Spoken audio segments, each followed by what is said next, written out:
वही ऋषभ वार्ड से बाहर चला गया। दूसरी तरफ अरमान, निशान, राज तीनों को जब पता चला मीरा हॉस्पिटल में है तो तीनों निकल गए हॉस्पिटल में जाने के लिए। करीबन आधे घंटे के बाद तीनों हॉस्पिटल पहुंच चुके थे।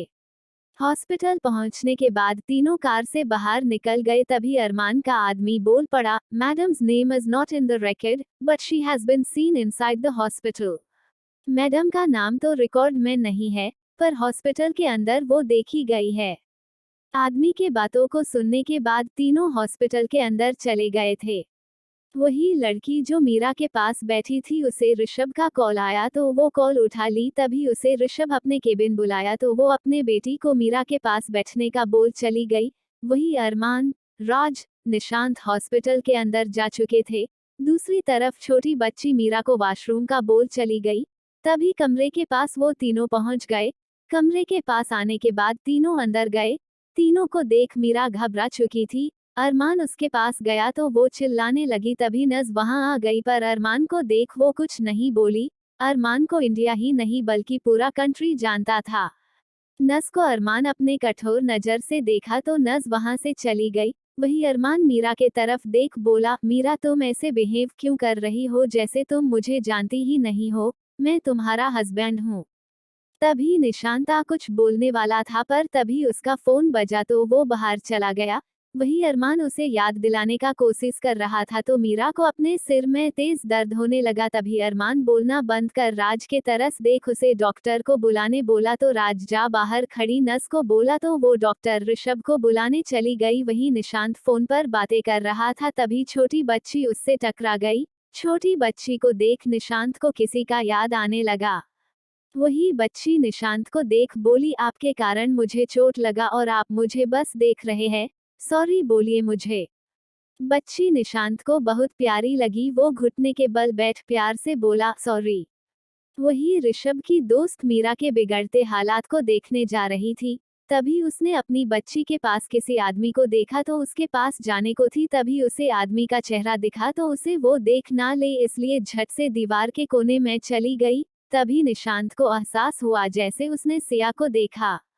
तभी बच्ची बोल पड़ी, इट्स ओके अंकल। इतना कह वो जाने लगी। पता नहीं क्यों ये बच्ची निशांत को अपनी अपनी सी लग रही थी। वही दीवार के पीछे छिपी लड़की सिया ही थी और ये बच्ची सिया की ही थी। फ्लैशबैक, सिया निशांत के प्यार में उसके साथ हर हद पार कर चुकी थी। पर जिस दिन वो निशान गिरे थे उस दिन ही राज को तो निशांत मिल गया, पर पानी के बहाव में वो बहती जा रही थी। तभी कुछ बच्चे जो वहां खेल रहे थे उनका बॉल नदी में चला गया। तो बच्चे ऋषभ को आता देख तो उसे बॉल निकलने को कहे। ऋषभ निकलने तो बॉल गया था, पर उसे नदी में बहती एक लड़की नजर आई तो वो उसे बचाने के लिए उसके पास जा उसे नदी से बाहर निकाल उसके पानी को निकाल रहा था। तभी उसे पता चल चुका था सिया प्रेग्नेंट है, बच्चे को कुछ हो ना जाए, इसलिए फिर वो उसे हॉस्पिटल ले गया। फिर उसने उसका इलाज किया। उसने बच्चे और सिया दोनों को ही बचा लिया था। उसके बाद से ही ऋषभ सिया और उसकी बेटी को अपने साथ रखने लगा। साथ रहते रहते ऋषभ को सिया से प्यार हो गया था, पर सिया के दिल में अब भी सिर्फ उसका एक्स बॉयफ्रेंड था, जिस कारण वो कभी भी अपने प्यार का इजहार सिया से नहीं कर पाता था। उसे इस बात का डर था अगर वो अपने प्यार का इजहार कर देगा तो दोस्ती भी खत्म हो जाएगा, फिर सिया उससे दूर चली जाएगी और ऋषभ सिया और अपनी लिटिल प्रिंसेस को खुद से दूर जाता नहीं देख सकता था। फ्लैश बैक ओवर, निशांत बच्ची को रोक पूछा, तुम्हारा नाम क्या है? इस सवाल पर बच्ची मुस्कुराते हुए बोली, निसी। ये नाम सुनते ही निशांत को सिया की बातें याद आने लगी। दोनों एक दूसरे के बाहों से लिपटे हुए थे। तभी सिया पूछ पड़ी, अगर मैं माँ बनती हूँ तो तुम्हें क्या चाहिए होगा, बेटा या बेटी? सिया के इस सवाल पर उसके होंठों को प्यार से चूम निशांत बोलता है, बेटी, वो भी बिल्कुल तुम्हारी तरह। ये सुन सिया के होंठों पर मुस्कान छा जाता। तभी उसके दिमाग में एक नाम आता तो वो झट से बोल पड़ती है, अगर बेटी हुई तो उसका नाम हम नीसी रखेंगे। नी से निशांत और सी से सिया। सिया की बातें याद करते ही उसके आंखों में आंसू भर गया था। वही दीवार के पीछे खड़ी हो सिया उसके आंखों में आंसू देखी तो अपने मन में ही बोल पड़ी, ये आंसू किस लिए निशांत, आपको तो मुझसे प्यार भी नहीं था। वो अपने मन में इतना कह डॉक्टर ऋषभ को मैसेज कर उसे यहाँ निसी को ले जाने का मैसेज कर दी। वही ऋषभ सभी को वार्ड से बाहर जाने का बोल मीरा का चेकअप कर रहा था। फोन में आए नोटिफिकेशन का आवाज ऋषभ को सुनाई दिया तो वो अपने फोन को निकाल देखा। सिया का ऐसा मैसेज पढ़ वो हैरान था।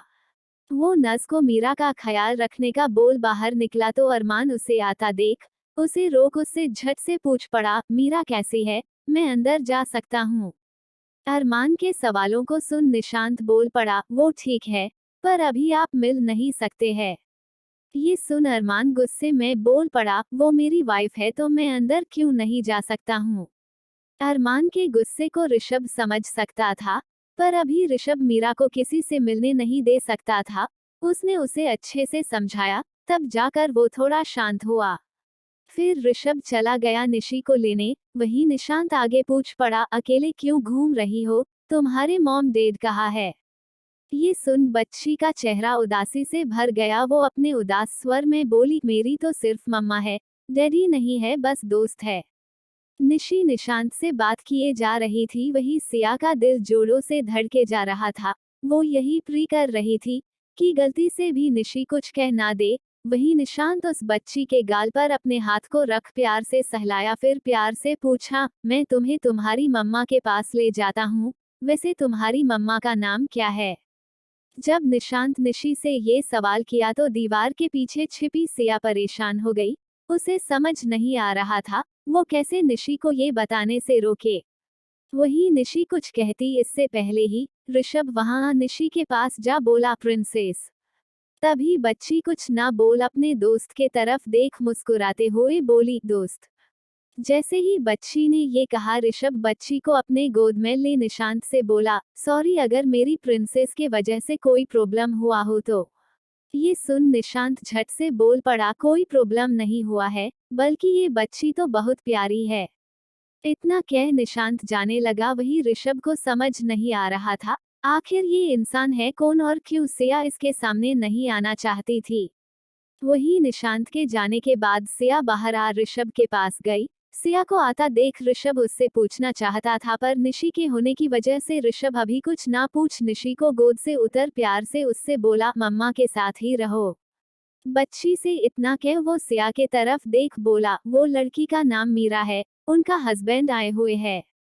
ये जान सिया खुश थी कि मीरा का कोई अपना है। फिर तीनों मीरा के वार्ड के पास जाने लगे। वही वार्ड के बाहर निशांत जब आया तो अरमान को कठोरता से देख बोला, ले लिए मुझसे बदला। ये सुन अरमान उसे कठोरता से देखा। तभी निशांत फिर बोल पड़ा, तुम ये दिखावा क्यों कर रहे हो? निशांत का आवाज पूरे हॉस्पिटल में गूंज रहा था। तभी सिया भी ऋषभ के साथ वहां पहुंची, पर अपनी भाई और निशांत को एक साथ देख वो रुक गई। साथ ही ऋषभ को भी रोक वो अपने चेहरे को छिपाने के लिए आती नस के हाथ में पकड़े इक्विपमेंट के सामान को ले अपने चेहरे के पास रख ली। वही ऋषभ को कुछ समझ नहीं आ रहा था। दूसरी तरफ निशी भागते हुए वहां जाने लगी। तभी सिया निशी को रोकती उससे पहले ही निशांत का आवाज उसके कानों में आया, मुझे पता है तुम मेरी बहन से प्यार नहीं करते हो, बस अपनी बहन का बदला ले रहे हो, पर अगर बदला ही लेना है तो मुझसे लो, मेरी बहन मीरा से नहीं। मीरा निशांत की बहन है और बातों से ये साफ पता चल रहा था अरमान की वाइफ है। ये जान सिया हैरान थी। सिया को तो समझ ही नहीं आ रहा था हो क्या रहा है। वही ऋषभ वहां जा दोनों पर चिल्ला कर बोला, अगर आप लोग को लड़ना है तो प्लीज हॉस्पिटल से बाहर जाकर लड़े, आप दोनों की वजह से पूरा हॉस्पिटल डिस्टर्ब हो रहा है। ये सुन दोनों शांत हो गए। दोनों से ही आज तक ऐसे किसी का बात करने का हिम्मत नहीं हुआ था, पर अभी बात मीरा का था तो दोनों ही सुन लिए। वैसे गलती तो दोनों का ही था। तभी छोटी बच्ची निशी दोनों से बोल पड़ी, मम्मा कहती है लड़ना अच्छा नहीं होता है, और लड़ते बैड लोग हैं, क्या आप दोनों बैड बॉय हो? ये सुन अरमान निशांत दोनों ही एक दूसरे को देखे। फिर निशांत घुटनों के बल बैठ बच्ची के गाल पर अपना हाथ रख प्यार से बोला, हम दोनों लड़ नहीं रहे, बस बातें कर रहे हैं। वही अरमान खड़ा हो बस बच्ची को देखे जा रहा था। ये बच्ची अरमान को उसकी बहन की याद दिला रही थी। वही दीवार के पीछे खड़ी सिया को लगने लगा, उसके ना होने का बदला उसका भाई निशांत की बहन से ले रहा है। ये सोच सिया को बहुत गिल्टी महसूस हो रहा था। वो ऋषभ को मैसेज कर वहां से चली गई और किसी शांत जगह पर जा सोचने लगी वो करे तो करे क्या। धीरे धीरे वक्त बीतने लगा, करीबन 2 घंटे बीत चुके थे। अरमान ऋषभ से मीरा के डिस्चार्ज का बात किया तो ऋषभ ने कल का बोल दिया, साथ ही सारे प्रिकॉशंस बता उसे वैसा ही करने को बोल दिया। फिर निशी के पास गया जो अब तक निशांत के ही साथ थी। जब ऋषभ निशी को अपने साथ ले जाने लगा तो जाते हुए निशी निशांत को बाय की। पता नहीं क्यों पर निशांत को बाय बोलने का दिल नहीं कर रहा था, उसे ऐसा लग रहा था जैसे वो उसे अपने पास ही जिंदगी भर के लिए रख ले। पता नहीं क्यों पर ये बच्ची निशांत को अपना अपना सा लग रही थी। ये फीलिंग्स निशांत को क्यों आ रहा था उसे ये समझ नहीं आ रहा था। वही राज, निशांत अरमान और खुद के लिए भी कुछ खाने को लेने चला गया। कुछ ही वक्त में वो खाने को ले आ निशांत के तरफ बढ़ाया तो निशांत बोल पड़ा, मुझे भूख नहीं है राज। वही अरमान उस तरफ बस देखा। राज उसका भाई था पर जो परवाह वो निशांत का करता था वो आज तक उसके लिए नहीं किया था। वही राज बोल पड़ा, ब्रो खा रहे हो कि नहीं? देख लो अगर नहीं खाए तो मैं तुझसे बात नहीं करूंगा। इतना कह राज बच्चों वाला मुंह बनाया। वही ये सब अरमान देखे जा रहा था। दूसरी तरफ राज का मुंह देख निशांत खाना ले लिया। वही राज अपने हाथ को देखा। अरमान के लिए वो खाना तो लाया था पर दे कैसे उसे समझ नहीं आ रहा था। पर फिर भी किसी तरह अरमान के पास जा उसके तरफ बर्गर बढ़ाया तो अरमान उसे हैरानी से देखा, उसे ये एक्सपेक्ट नहीं किया था। वही राज बहुत मुश्किल से बोला, आपके लिए है, खा लो। ये सुन अरमान ने बस ले लिया। राज को तो लगा था वो नहीं लेगा पर अरमान को तो इस वक्त बहुत खुशी हुआ था। राज देने के बाद वहां से चला गया और फिर निशांत के साथ बैठ वो खाने लगा। दूसरी तरफ ऋषभ जो कार चला रहा था वो बार बार सिया के तरफ देखे जा रहा था। वो पूछना बहुत कुछ चाहता था पर सिया के उदासी से भरे चेहरे को देख उसके पूछने का हिम्मत नहीं हो रहा था। वही निशी गहरी नींद में सिया के गोद में सोई हुई थी। तभी सिया अपनी बेटी को सोया देख ऋषभ से पूछ पड़ी, मीरा का डिस्चार्ज कब तक हो रहा है? कल सुबह 10 बजे तक। ऋषभ का जवाब सुन सिया उसे हैरानी से देखते हुए बोली, हॉस्पिटल चलो। सिया का बर्ताव ऋषभ को समझ नहीं आ रहा था। ऋषभ पूछ पड़ा, पर क्यों? बस चलो, बाकी सब मैं आपको बाद में बताऊंगी। ये सुन ऋषभ आगे कोई सवाल नहीं करता है, बस कार घुमा हॉस्पिटल की तरफ जाने लगता है। कुछ ही वक्त के बाद हॉस्पिटल आ गया। सिया बच्ची को अपने गोद में ही लिए कार से उतर ऋषभ की तरफ देख बोली, क्या आप मीरा के हस्बैंड को अपने केबिन में बुला सकते हैं?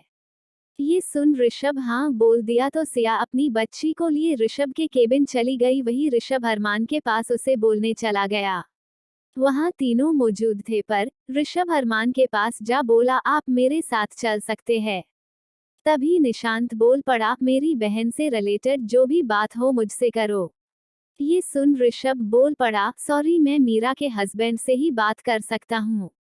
ये सुन निशांत के पास कहने के लिए कुछ नहीं बचा था। फिर डॉक्टर ऋषभ अरमान को अपने साथ अपने केबिन में ले गया।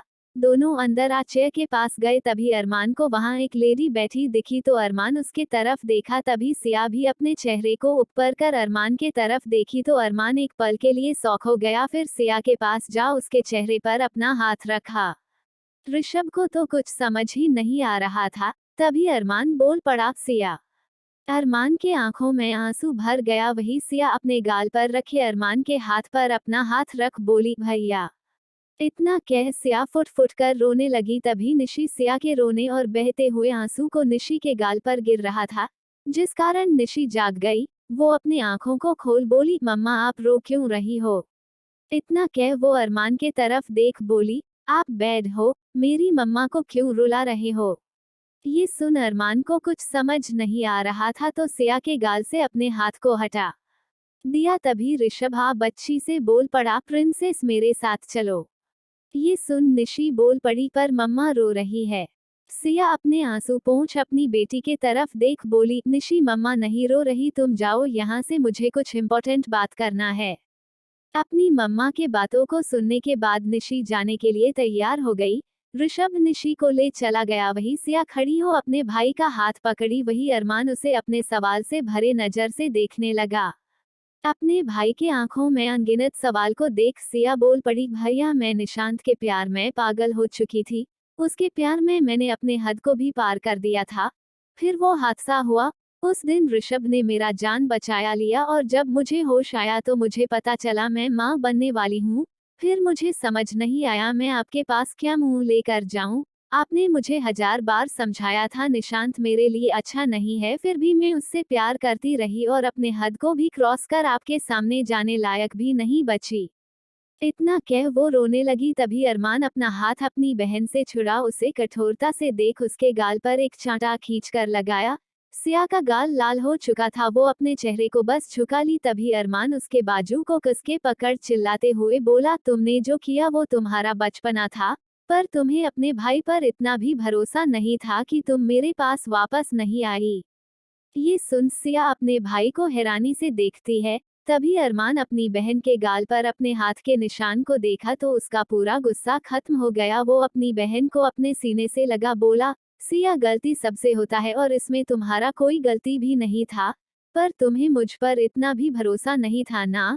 तुम्हें क्या लगा था तुम्हारे अनजाने में किए गए गलती पर मैं तुमसे नाराज हो जाऊंगा? नाराज तो मैं अब हूँ। तुम्हें पता है तुम्हारे भाई का सुबह नहीं होता था जब तक तुम्हें देख ना लूं। अरमान अपनी बहन को अपने जान से भी ज्यादा प्यार करता था। अपने भाई के बातों को सुन सिया रोते हुए बोली, सॉरी भैया, मुझे माफ कर दीजिए। तभी अरमान उसे खुद से दूर कर बोला, तेरा भाई तुझसे नाराज नहीं रह सकता है। ये सुन सिया के होंठों पर सुकून से भरा मुस्कान छा गया। फिर अरमान आगे बोल पड़ा, अब तू और तेरी बेटी मेरे साथ ही रहेगी। ये सुन सिया झट से बोल पड़ी, नहीं भैया, ऋषभ का जान बसता है निशी में। उसने एक पिता की तरह उसे प्यार दिया है, मैं निशी को उससे ऐसे दूर नहीं कर सकती हूँ। ये सुन अरमान पूछ पड़ा, तुमने उससे शादी किया है? सिया ने ना मैं सिर हिला दिया तो अरमान बोल पड़ा, तुम उससे शादी क्यों नहीं कर लेती हो? तो वैसे वो जैसे तुम्हारा और निशी का केयर करता उससे मुझे ऐसा ही लगता वो तुम्हें चाहता है।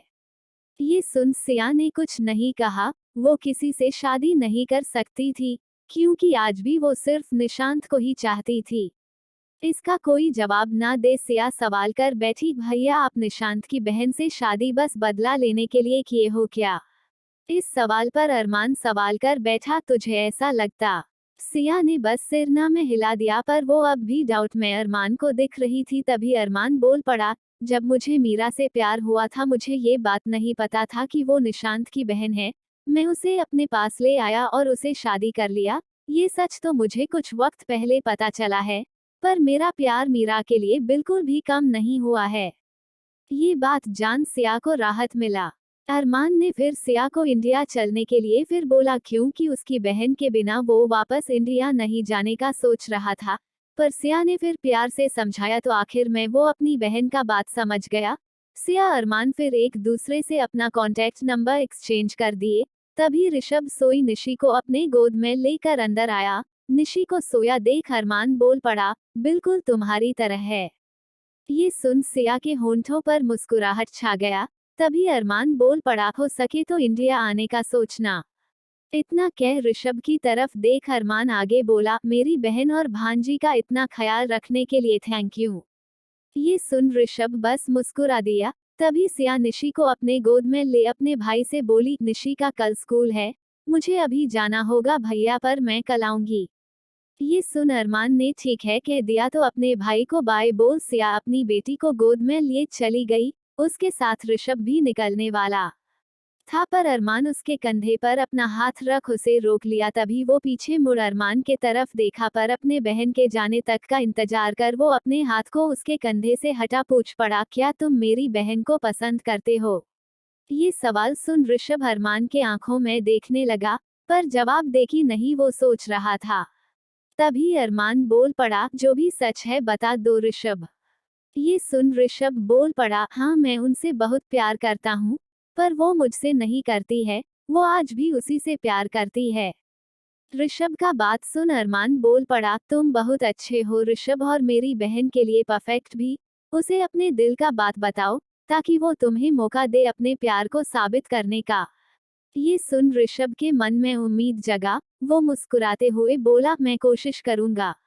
ये सुन अरमान के होंठों पर भी मुस्कान छा गया। फिर अरमान मीरा के पास और ऋषभ हॉस्पिटल से बाहर चला गया। ऋषभ जब बाहर गया तो देखा कार के पास सिया खड़ी है तो वो उसके तरफ गया। ऋषभ जब उसके पास आया तो सिया पूछ पड़ी, भैया ने क्या कहा आपसे? सिया के लिए कार का दरवाजा खोलते हुए ऋषभ बोल पड़ा, बस तुम्हारा ख्याल रखने। ये सुन सिया बस मुस्कुरा बोली, भैया भी ना। इतना कह वो कार के अंदर जा बैठ गई। वही ऋषभ कार का दरवाजा बंद कर ड्राइविंग सीट पर जा कार स्टार्ट कर दिया। वही हॉस्पिटल में निशांत वार्ड के अंदर अपनी बहन के पास बैठा था। अरमान बाहर ही खड़ा हो दरवाजे के शीशे से अंदर निशांत के तरफ देख रहा था। अरमान को इतना तो पता था, जितना वो अपनी बहन से प्यार करता उतना ही निशांत भी करता है, इसलिए वो उसे उसके पास बैठा देख खुद राज के बगल में जा बैठा। तभी राज अरमान के तरफ देख पूछा, आज इतने शांत क्यों हो आप? राज के सवाल पर अरमान सवाल कर बैठा, तुम्हें मैं इतना बुरा क्यों लगता हूँ? अरमान के सवाल पर राज अपने नजरों को फेर लिया। तभी अरमान आगे बोल पड़ा, तुम्हें ऐसा क्यों लगता मैंने उसे मारा है? ये सुन राज झट से अरमान के तरफ देखा। वही राज के बुरे बर्ताव का कारण अरमान को बहुत अच्छे से पता था। तभी अरमान आगे बोला, वैसे जहां से भी पता चला हो, ये सच नहीं। इतना कह अरमान खड़ा हो हॉस्पिटल से बाहर जाने लगा। वही राज उसे बस जाता हुआ देखते रह गया। राज को इतना तो पता था अरमान कभी भी झूठ नहीं बोलता, फिर सच्चाई क्या है। धीरे धीरे वक्त बीतने लगा। सुबह का वक्त हो चुका था। मीरा को होश आ गया। जैसे ही मीरा को होश आया, अरमान इस बार उसे कुछ भी याद ना, दिल बस इतना कह दिया कि वो उसका हस्बैंड है। बाकी निशांत ने भी बता दिया कि वो उसका भाई है। आज वो और अरमान लड़े भी नहीं। डिस्चार्ज पेपर मीरा का तैयार होने लगा। वही अरमान अपनी बहन का इंतजार कर रहा था। दूसरी तरफ सिया निशी को स्कूल छोड़ने के बाद हॉस्पिटल आ गई। वो अपने कार से उतर अंदर जाते हुए अपने फोन में अपने भाई का नंबर ढूंढ रही थी। तभी वो किसी से जा टकराई। दोनों एक दूसरे को देख सॉरी बोलने वाले थे, पर जब दोनों एक दूसरे को देखे तो बस देखते ही रह गए। सिया जिससे टकराई थी वो राज था। राज सिया को देख बोल पड़ा, दी आप ठीक हो? सिया का अपने सभी भाई से बहुत बनता था। वो अपने भाई के तरफ अपने नम नजरों से देख बोली, हाँ राज। तभी राज अपने सवाल का पोल बांध दिया, कहाँ थी आप? क्यों नहीं हमारे पास आई? उसके किसी सवाल का जवाब सिया के पास नहीं था। तभी राज बोल पड़ा, दी आपको निशांत पागलों की तरह ढूंढ रहे थे। मुझे तो लगा था आप जिंदा नहीं हो, पर उन्हें पूरा विश्वास था आप जिंदा हो। निशांत का नाम सुनते ही सिया बोल पड़ी, उसके झूठे दिखावे में राज तुम मत जाओ। और हाँ, मेरे जिंदा होने का बात तुम निशांत को कभी नहीं बताओगे। ये सुन राज बोल पड़ा, पर क्यों दी? निशांत आपसे बहुत प्यार करता है, और जो कुछ भी उसने कहा था वो सच नहीं था। ये सब सुन सिया राज को खुद से दूर कर हॉस्पिटल के अंदर जाने लगी। वो राज के बातों को और नहीं सुन सकती थी। वही राज उसके पीछे पीछे चलते हुए इतने सालों तक निशांत ने उसे कितना मिस किया, उसे कितना ढूंढा, सब बताने लगा। तभी सिया रुक एक ही बार चिल्लाकर बोली, अच्छा तो ये प्यार उस वक्त क्यों नहीं था जब मुझसे प्यार का नाटक किया, सिर्फ भैया से बदला लेने के लिए? इसका जवाब राज के पास नहीं था। तभी एक आवाज उसके कानों में पड़ा, नाटक करते करते कब तुमसे प्यार हो गया मुझे पता ही नहीं चला सिया। ये सुन सिया उस तरफ मुड़ निशांत के तरफ देखी। दोनों का नजर एक दूसरे से मिला और बस दोनों एक दूसरे में एक पल के लिए खो चुके थे। निशांत उसके नजरों को देखते हुए उसके करीब जाने लगा। उसके करीब जैसे ही पहुंचा, सिया अपने कदम पीछे कर ली। सिया के ऐसे करने से निशांत फिर उसके करीब गया, तो फिर वो अपने कदम पीछे कर ली। ऐसे ही करते हुए वो दीवार से जा टकरा गई। वहीं निशांत उसके करीब जा अपने हाथ से उसके जाने का रास्ता ब्लॉक कर दिया। तभी सिया बोल पड़ी, मुझे जाने दो। नहीं जाने दूंगा। निशांत ने जब ये कहा तो सिया उसे घूर कर देखने लगी। वही राज दोनों को बातें करता देख सोचा, अरमान के साथ रहे ताकि वो यहाँ ना आ जाए और सुधरता बात बिगड़ ना जाए। राज अरमान के पास जाने लगा। वही निशांत सिया के हाथ को पकड़ अपने साथ उसे ले जाने लगा। तभी ऋषभ वहां निशांत को ऐसा करता देख सामने आ गया, तो निशांत ऋषभ के तरफ देख पूछा, क्या प्रॉब्लम है?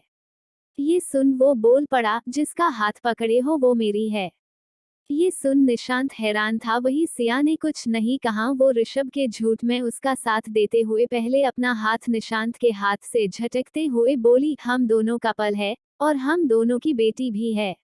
ये कह सिया ऋषभ का हाथ पकड़ जाने लगी। वही निशांत का दिल आज टूटकर बिखर चुका था। उसने कभी नहीं सोचा था उसकी सिया कभी किसी और की हो जाएगी। वही दूसरी तरफ सिया ऋषभ के साथ जाते हुए बोली, thank you Rishabh, thank you का जरूरत नहीं, मैं बस चाहता हूँ इस झूठ को सच बनाने का, आप एक बार इस बारे में सोचो। इतना कह ऋषभ दूसरे डायरेक्शन जाने लगा। वही सिया उसके बात को सुन उसे जाता बस देखने लगी। दूसरी तरफ निशांत अपना टूटा दिल ले अपनी बहन के पास जाने लगा। वही सिया को अब निशांत के देखने का कोई डर नहीं था, तो वो अपने भाई और मीरा से मिलने चली गई। वही निशांत भी वहां गया। वहां जा उसने देखा राज साइड में खड़ा था और सिया मीरा के पास बैठी थी और उसके बगल में अरमान। राज निशांत का हालत देख उसके पास जा पूछा, क्या हुआ भाई? निशांत क्या बताता राज को कि जिस सिया को वो जान से ज्यादा प्यार करता है, जिसे ढूंढने के लिए वो कुछ भी करने को तैयार था, आज उसे वो सिया मिली भी तो वो किसी और की हो चुकी है। वो कुछ ना बोल निशांत सिया के पास गया। तभी मीरा अपने भाई को देख बोली, भैया। ये सुन वो मीरा के तरफ देखा, पर उसके दिमाग में हजार सवाल थे। वो यही सोच रहा था, सिया के मिलने के बाद अरमान इतना शांत बैठ उसके साथ खुशी खुशी बातें कर रहा है। सिया मीरा का कपड़ा चेंज करने उसे अपने साथ ले गई। तभी निशांत पूछ पड़ा, सिया के जिंदा होने का बात तुम्हें कब से पता है? ये सवाल सुन अरमान ने कोई झूठ नहीं बोला कल रात। अरमान का जवाब सुन उसे याद आया, ऋषभ अरमान को अपने साथ लेकर गया था, तभी अरमान को सिया के जिंदा होने का बात पता चला होगा। तभी निशांत को वो बच्ची याद आई। निशांत ने आगे कोई सवाल नहीं किया। वही अरमान निशांत के तरफ देखा। पहली बार अरमान को निशांत के आंखों में इतना उदासी नजर आ रहा था। तब तक सिया और मीरा दोनों ही आ गए। अरमान को आज ही इंडिया निकलना था, तो हॉस्पिटल से सभी निकल गए। फिर अरमान अपनी बहन से मिलने के बाद वो इंडिया जाने के लिए मीरा को अपने साथ लेकर निकल गया। वही निशांत इंडिया ना जा यही रुक गया। उसे पता नहीं क्यों सिया के बातों पर बिल्कुल भी भरोसा नहीं हो रहा था। दूसरी तरफ राज को भी अरमान अपने साथ ले गया और उसे जाना ही पड़ता, नहीं तो अरमान राज के डैड को बोल देता और उसके डैड राज के किसी भी बात को काट नहीं सकते थे।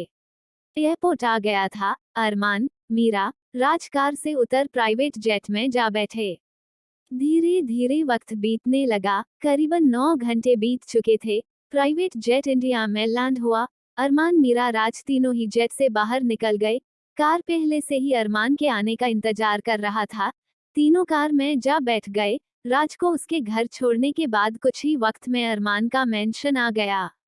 मीरा अरमान दोनों ही कार से बाहर निकल गए। मेंशन को देखते ही मीरा को कुछ कुछ बातें याद आने लगा था, पर अब भी सब धुंधला सा उसे याद आ रहा था। दोनों अंदर आ गए। अरमान तभी उसे बोल पड़ा, आज आराम कर लो, कल मैं तुम्हें तुम्हारे बाबा से मिलवाने ले जाऊंगा। इतना कह अरमान चला गया। वहीं मीरा अपने बाबा को भी भूल चुकी थी। अरमान को जाता देख वो खुद में बोली, कब हमें सब कुछ याद आएगा। इतना कह वो सोचने लगी, वैसे वो जाए कहाँ। तभी एक नौकरानी आते हुए बोली, दीदी आप आ गई। मीरा उसके तरफ देखी। वही वो बोल पड़ी, दीदी यहाँ सब आपको बहुत मिस किए, आपके जाते ही ये घर तो बिल्कुल सोना पड़ गया था। नौकरानी के बातों को सुन मीरा उसे बस देखने लगी। उसे समझ नहीं आ रहा था वो क्या जवाब दे। वही मीरा का अजीब बर्ताव देख नौकरानी को थोड़ा अजीब लगने लगा। वो फिर बोल पड़ी, मैडम मैंने आपको बहुत बोर कर दिया ना, आप कमरे में आराम करो, मैं आपके लिए आपकी फेवरेट चाय लेकर आती हूँ। ये बोल वो जाने को थी, तभी मीरा पूछ पड़ी, हमारा कमरा कहाँ है? मैडम अपना कमरा भूल गई है, अपने मन में ये कह नौकरानी उसे घूरने लगी। उसे समझ नहीं आ रहा था आखिर मीरा को हुआ क्या है। आगे के भाग को जानने के लिए चैनल को सब्सक्राइब करें और वीडियो पर कमेंट लाइक कर अपना सपोर्ट दे। Thank you.